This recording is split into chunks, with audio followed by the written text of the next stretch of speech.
મિત્રો, ચૂંટણીમાં મફત રેવડીઓથી રાજ્યોનું દેવું વધી રહ્યું છે।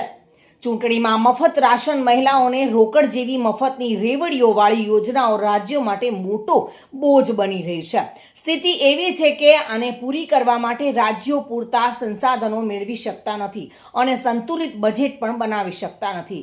કેટલાક રાજ્યોમાં તો આ જાહેરાતોનો બોજ કુલ મહેસૂલી આવકના 30 થી 40% સુધી પહોંચી ગયો છે। હિમાચલ જેવા નાના રાજ્યમાં રોકડ સંકટની ગંભીર સ્થિતિ ઊભી થઈ છે। રાજ્યમાં સીએમ, મંત્રી, ધારાસભ્યો સહિત અધિકારીઓના પગાર, પેન્શન ટાળવા પડ્યા છે।